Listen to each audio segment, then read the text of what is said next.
did grab a sponge. I'm single. It's a dangerous mix of fame and fortune that can too often lead to reckless excess. I was just suffering, right? So I'm just like, man.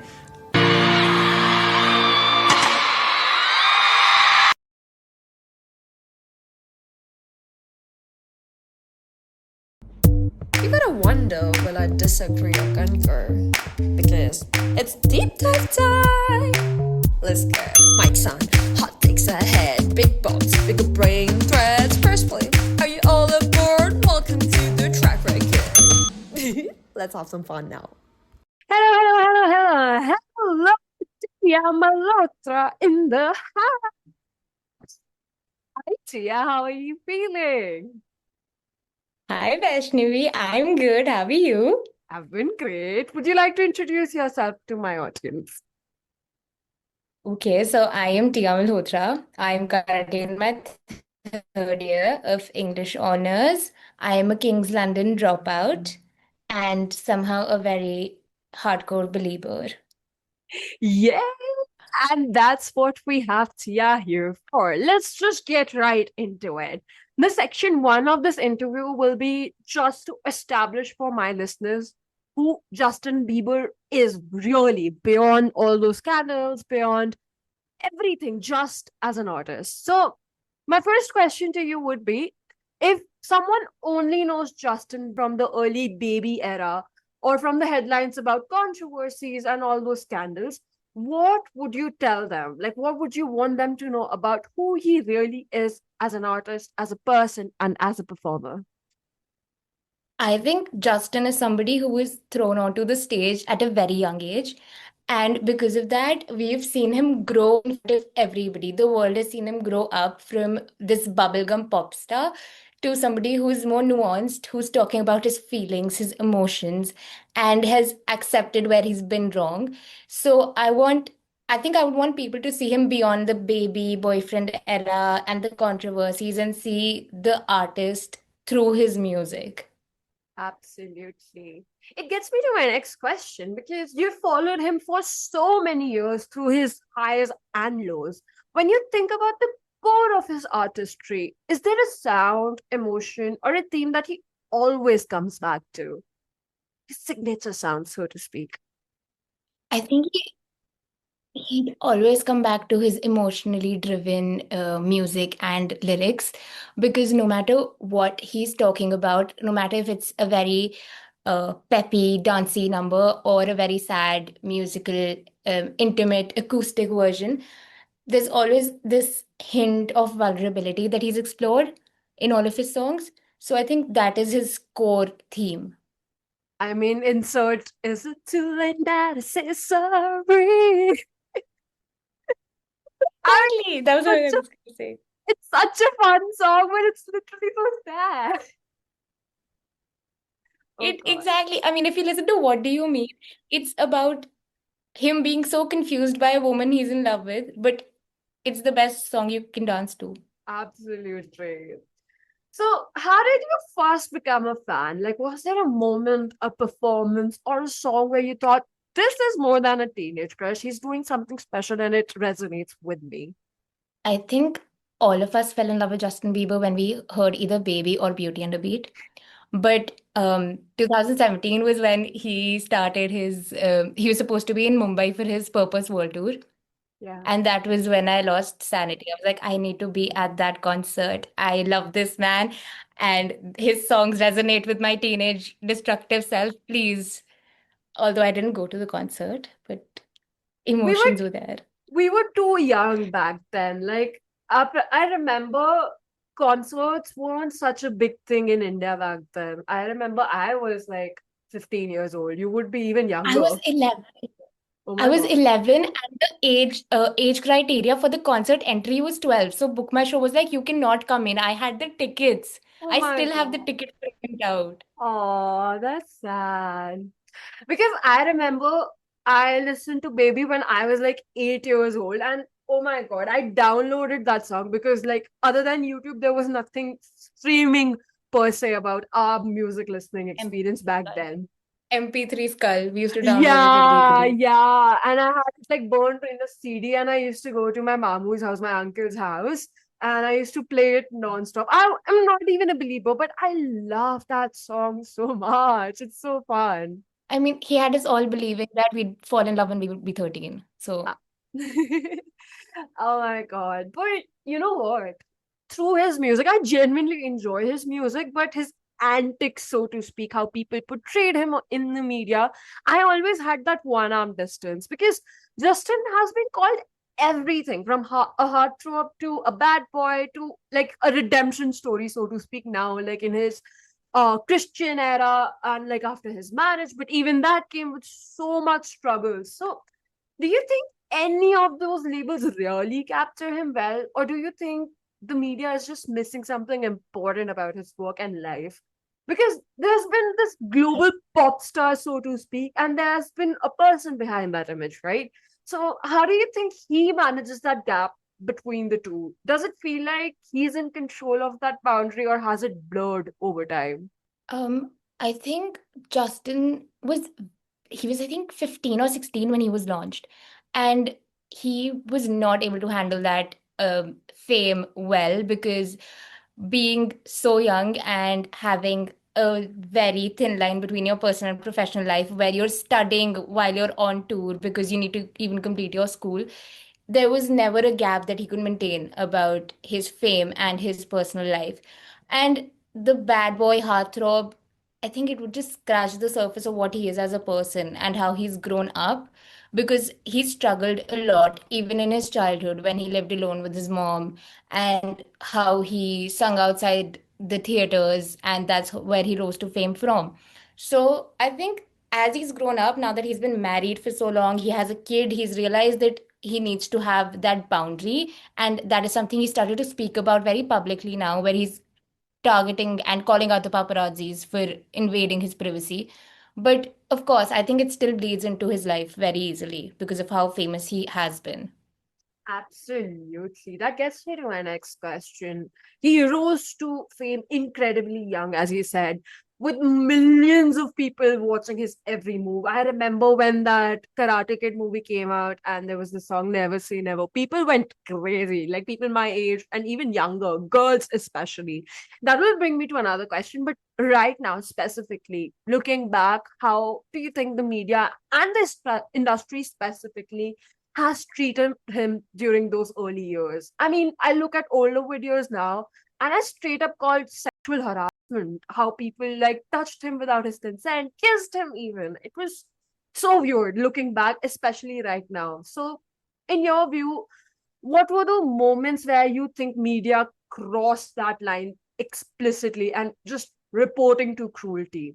I think throughout his early years, through his My World and Believe era, that was continuously what was happening. The one you're mentioning where he was being kissed without his consent, he was 17 and it was at an award show.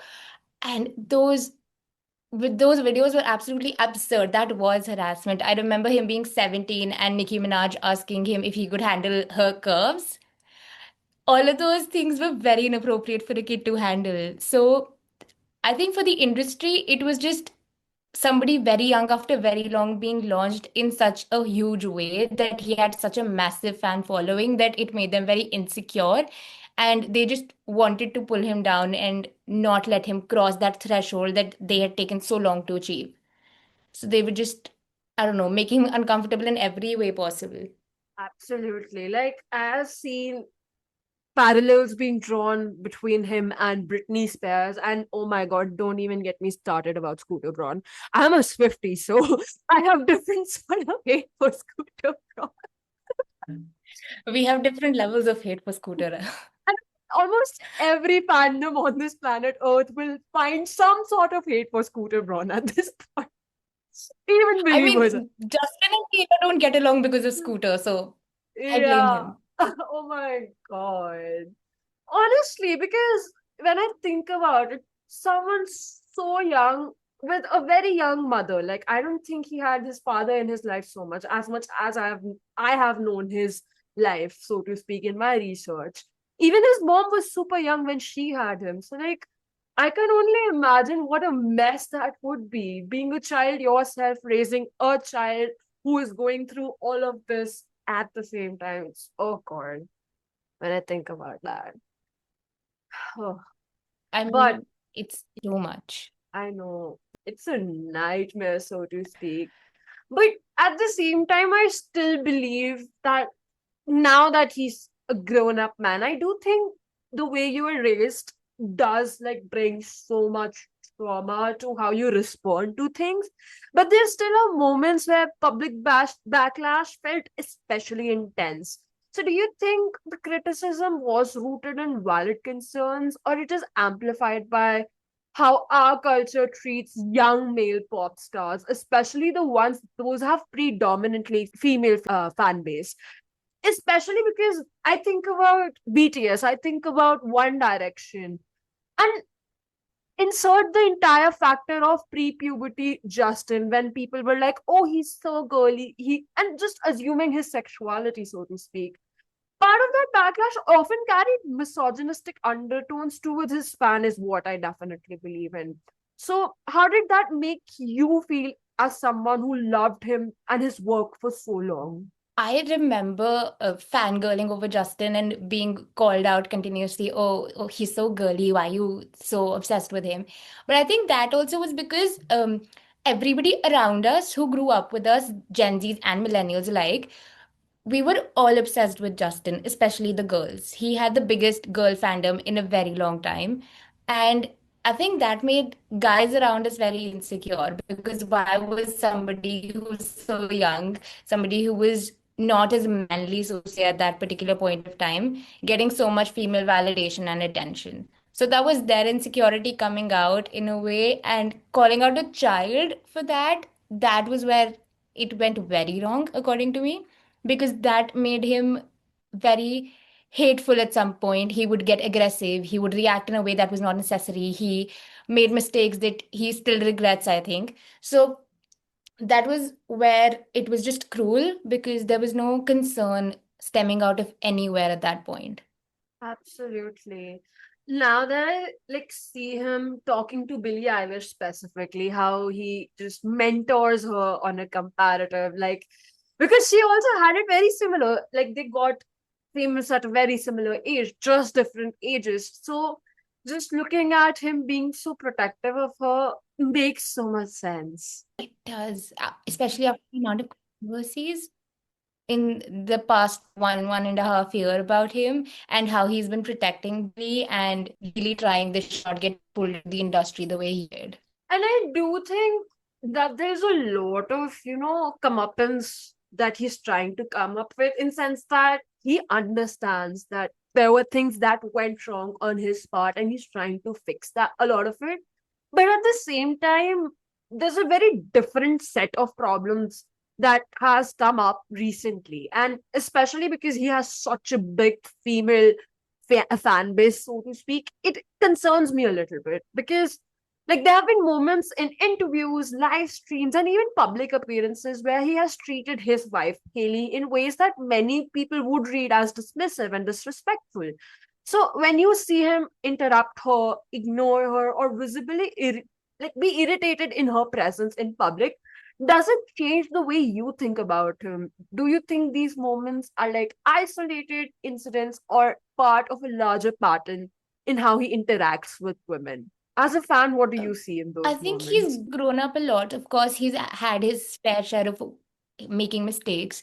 But when it comes to Haley, they've been married for 8 years. We only see one part that the media shows us. So we cannot sit here and judge him that, oh, he's being so toxic to her, he's being so dismissive of her, because that man has also been dealing with a lot of mental issues recently with his depression, with his anxiety. So we never know if that reaction of his is particularly directed to Haley or just the situation around him that she's a part of, because she's always there supporting him. And he's also always there for her. He's somebody who's been crazy about road. He's literally written a song about it. And he's been absolutely in love with her. And I think family struggles can bleed into his public space. And I don't think that's something we should be judging him on. I do get it. Like, imagine having your marriage being played out in front of so many people. People always just picking out things, minute things, because everyone has bad share of moments with their partners. But at the same time, I do think there's like a line of, actions that he even does. Sometimes, like, you'd see a story where he'd pick up Selena songs. Sometimes he'd just pick up songs that are very related to her, and people would be like, "Buddy, you're married. Can you just get over your ex, please?" But at the same time, I think it's very human.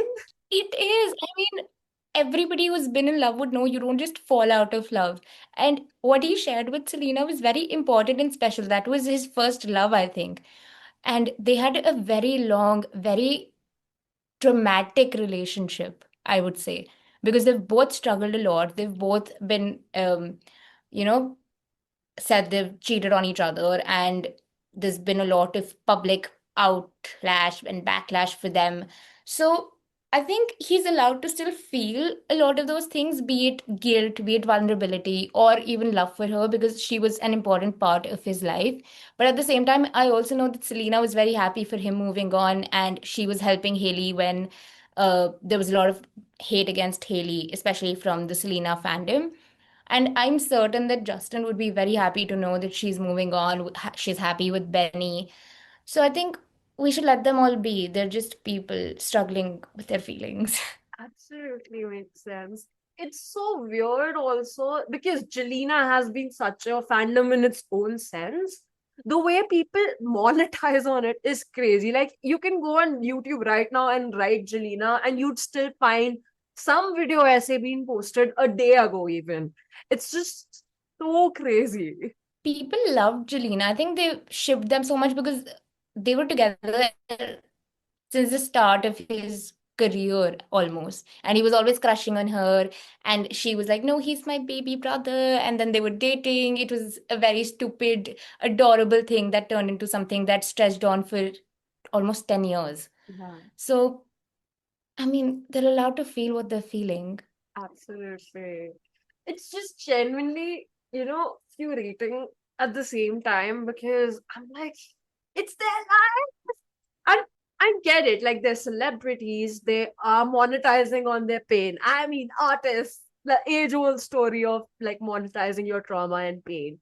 But I think there's still a thin line between being like, okay, that's their art. Even if you're like looking for Easter eggs, so to speak, I talk in Swiftology terminology, so to speak. But even And if you're like looking for backstories, so to speak, there should be a line between like, okay, these are characters in their art versus how we interact with them as humans in real life. exactly. I mean, he's allowed to be inspired from his past. That is something he lived through. Absolutely.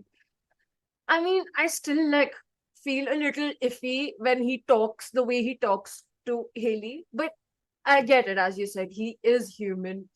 And like there can be balance between things like, oh, as a fan, people are like, hey, that was really wrong of you, and still being like, okay, can you just improve on that? And I think, as you said, coming to his new music, a lot of it is about Haley and like the way he still posts her, the way he like talks about his baby, it's genuinely super sweet. It does get Exactly. That man is obsessed. It's adorable. absolutely.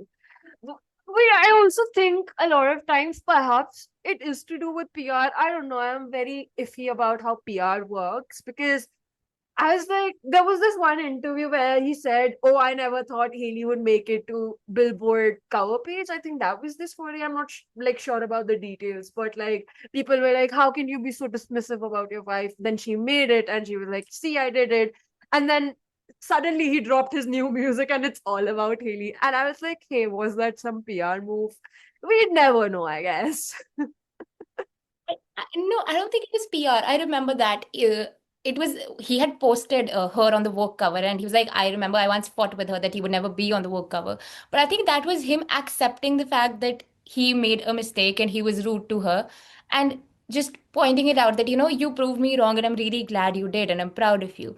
Because even before Swag, his album Changes was about Haley, and that had some very adorable songs. So I don't think that was just PR coming up.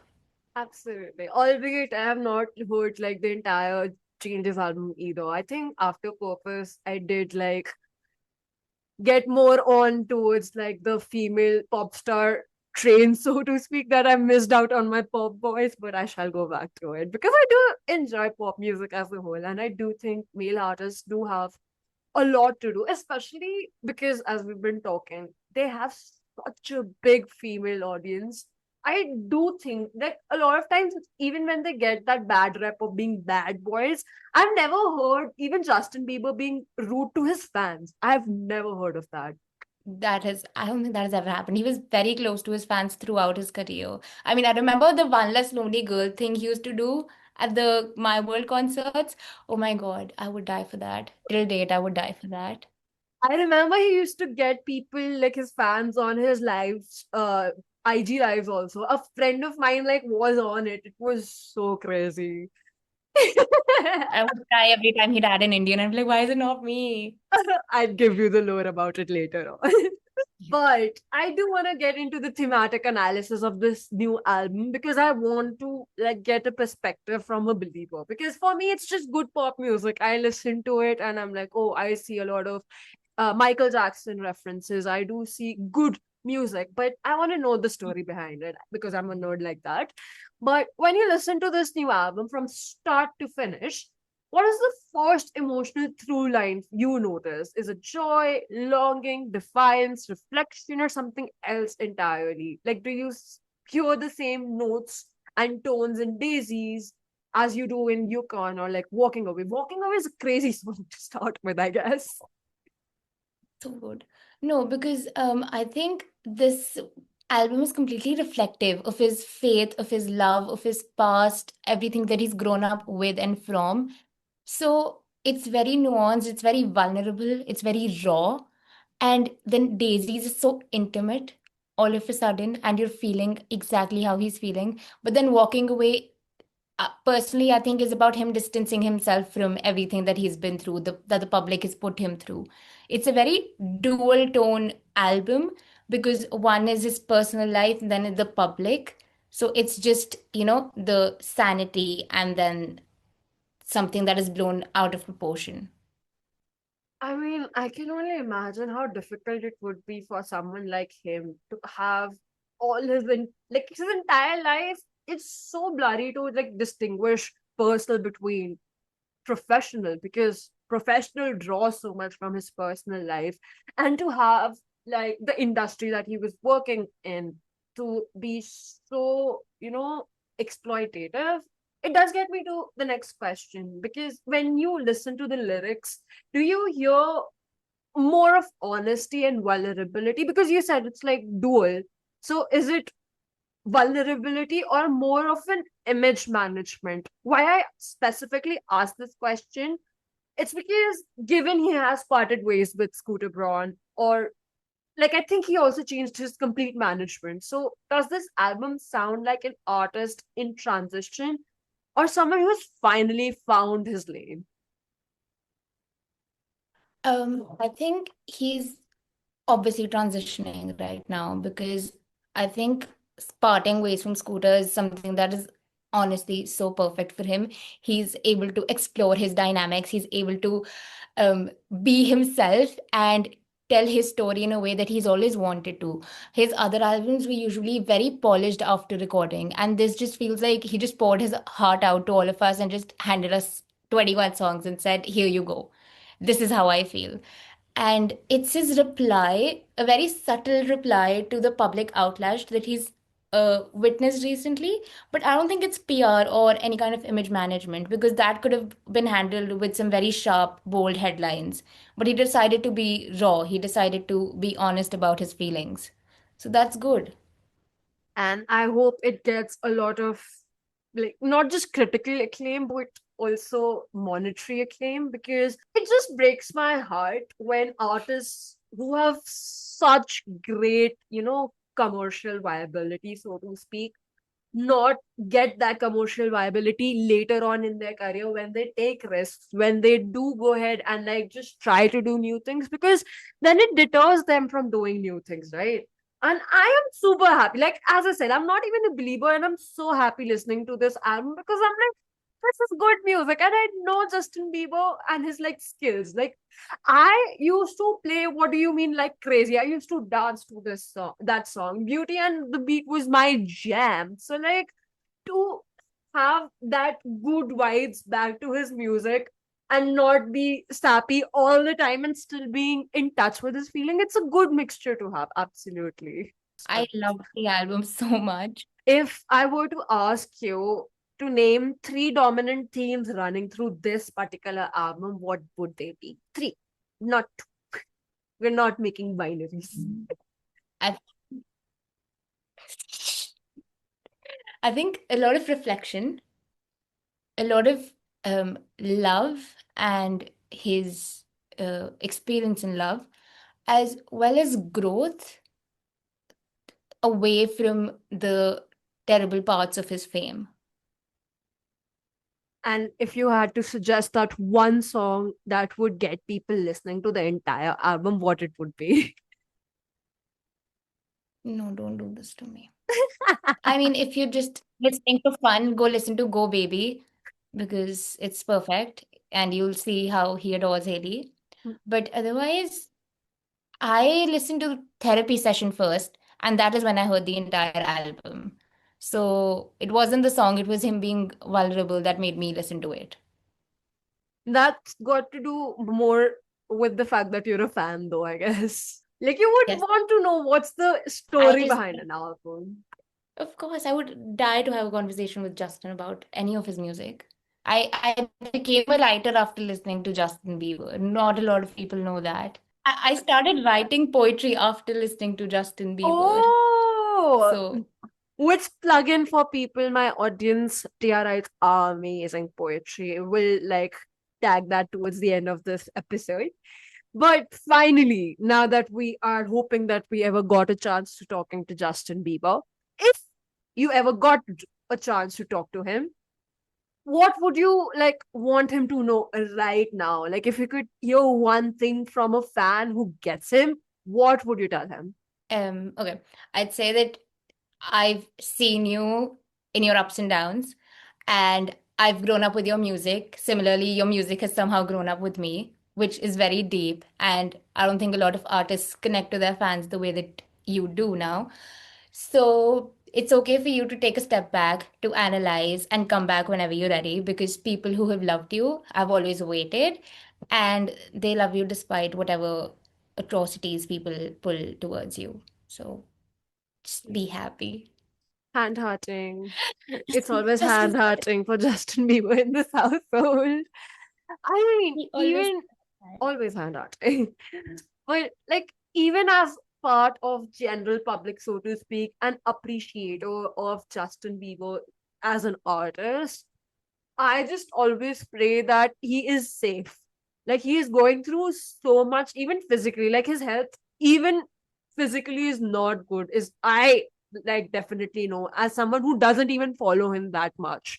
So I do think there's like a lot of grace that has to be given to him in terms of like, at least let him breathe. Like, the bare minimum is let him breathe. He will come back with good music. Shut up let and him be at your least let him. person. Exactly. And like, I never mind it when it's a believer or like a girly pop even who's not perhaps a believer but like listens to Justin Bieber and being like, okay, that was too much even from him. But I know he will come around. I never like mind a girly pop going on a rant when it comes to Justin Bieber. But whenever I see a cishet man going on a rant about Justin Bieber, somehow I'm like, hey I am Prabhu, so protective of him. I get I'm it. like, please don't fight. I get it. Exactly. And then people are like, I oh, you're cannot so hear. blinded. No, we're not blinded. We're just like empathetic enough, I guess. If any of these people were going through that, they'd be losing their sanity. So Absolutely. At least he's making money out of it. I'm like the moral of the story with pop music is one, it helps you become an empathetic person because you're like, oh my God, if I were in the position of this particular artist, I would be losing it. At least they're making money out of it. And two, it's good art. It's good music. If it's like, if it's not good music, then say it's not good music. What on earth is this like personal attack at a particular like artist? Let them be. They're not eating something out of your life. Don't support them if you don't like that. Exactly. Don't listen to their music. Not forcing you. Please Yeah. grow up. That does get me to the end of my questions. Oh my God. If you had to give me like one last word about your love for Justin Bieber and to ask people shut up and listen to swag, what would your last words be? Why am I so dramatic? My room's filled with Justin Bieber merch, with cushions, cups, t-shirts, journals, everything. So I think everybody is supposed to have a Justin Bieber face to grow up. So please grow up. Absolutely. Absolutely. I do think like us pop star fans do get into the delusional territory a little bit sometimes, but still, honestly, I would trust a pop star fan rather than a person who hates a pop star. Honestly. Like, yes, you could be deluded, but at least you find community and you still have the ability to be empathetic to at least this one person. So, like, you can find it in yourself to grow up and then realize that at the end of the day, you have just a parasocial relationship with this one person and things can be all right with you. But someone who just outrightly hates a pop star, can't trust that person ever. Oh God, that was my final line to it. Oh my God, thank you Yes. so much, Tia, for doing this with me. I genuinely wanted someone who Thank you, Kat. understands Justin Bieber to do this. Because if I brought anyone who's just like me and like is just a Justin Bieber enthusiast but not a fan, we would be stuck in that Hailey Bieber thing of it all that, oh, I think he's a like wife hater, which I don't like to believe because I don't know him as a person. And I only have what I get from media to go about it. So like I genuinely wanted someone who could just filter it out for me and be like, hey, Vash, can you pause? Are you saying what you're doing? Because I genuinely needed it. I can be blinded by the media of it all. So thank you so much for doing this with me. And yes, Thank you so everybody much for having me. will tag all the Tia accounts. Okay then, folks, that was it. This was Justin Bieber from the track record. Thank you.